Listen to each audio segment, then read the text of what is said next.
We are now joined by Margot Teleki, and we're talking about healthcare and marketing. And Margot, thank you for taking a minute to be with us. I know you have an extensive background in marketing and being around different things that have, over the years, made an impact. And let's just talk about some of your qualifications and before we get into the actual what you can do to help in healthcare marketing. Well, as much as I hate to say it, I've been around for about 30 years. In all those years, I've been working in marketing of all kinds of products. But I had a fairly large marketing agency, one of the first women-owned agencies, and we had among our clients many many pharmaceutical companies. For example, we had Eli Lilly, Pfizer, Warner Lambert, which Pfizer bought. We had Bayer. Some well-known names. Very large names. Very large names. We also worked with other Fortune 500 companies, many of them. And we've made the point. You've been there and you have done a lot of that. Let's talk about today, because the name of your company is what? Teleki Healthcare Marketing.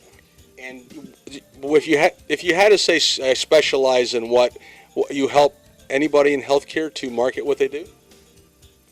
Healthcare marketers, hospitals, doctors, etc., unfortunately, don't really know how to communicate with the people they're trying to reach.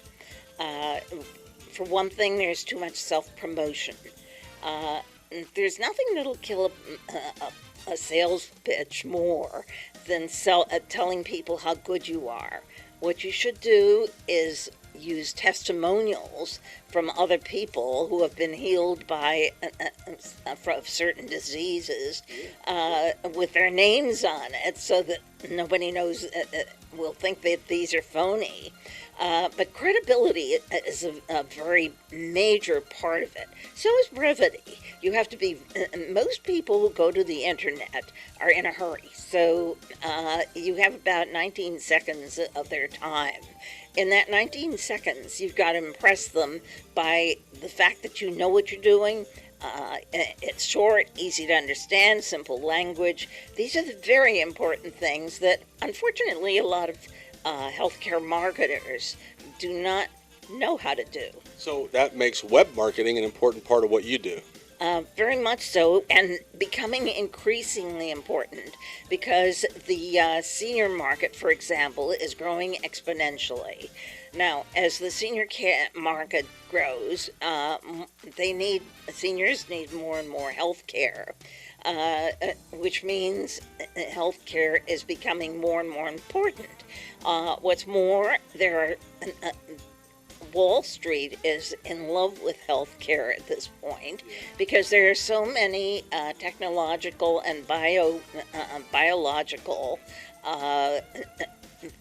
developments that are affecting healthcare, making diagnostics much easier. If everything else in this world fails, healthcare won't. When you talk about what are the most important qualities a healthcare marketer should have, what are those qualities? Always be interested in your patient. As a matter of fact, medical schools are now teaching doctors to be patient-centric. And you have to be friendly, clear, understandable. Remember those days when you could never read a physician's writing?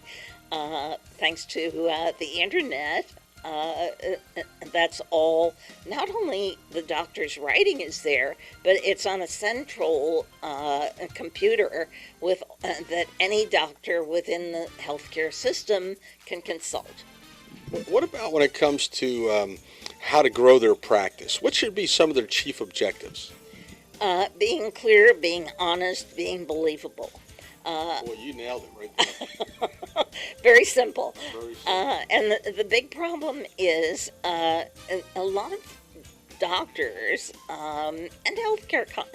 I've worked with several hospitals, and they forget that they're talking to people who don't understand what needs to be done to help them.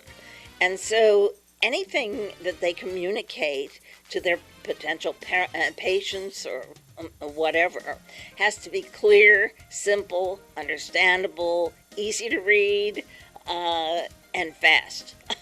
Absolutely. And what about the economy? It doesn't really affect healthcare, or does it affect healthcare? Of course, it affects healthcare, and it's going to affect it even more so because there are going to be so many more seniors around. Senior population today is 13.9%. By 2025, I believe they believe that it will be near 25%, somewhere in that area, because 10,000 baby boomers a day are being added to the senior population. So what about developing trends? I mean, how is that going to affect, or how will it affect healthcare marketing? Because as things change, people have to be told they're changing. Well, they have to be told they're changing, but the interesting thing is that things are changing for the better. For example, in the old days, radiation for cancer, it killed more people than it helped. Today, they use robotics in cancer surgery, and so they radiate the unhealthy cells only, but they can target those unhealthy cells and not go into the healthy cells. They leave the healthy cells alone. Uh, with prosthetics, for example, 3D printers are able to manufacture very usable prosthetics for people. So no longer is someone, an amputee, completely deprived of his sports life or doing anything else, or even his job life. So the more these trends develop, the more marketing is necessary. You know, what, in wrapping it up, do we want to leave people thinking about? Like, whoever's seeing this video, if they're a healthcare professional, a business, they need assistance, you're on top of what it takes to get the message out. Tell us a little bit about, in wrapping it up, how you can benefit any healthcare group in making them known, whether it's to the local community or globally.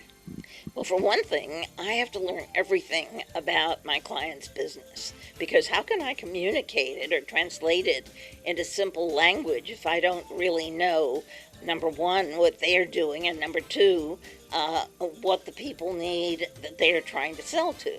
So when you learn to be the go-between that way, more business happens because people understand more, and so naturally they will become clients.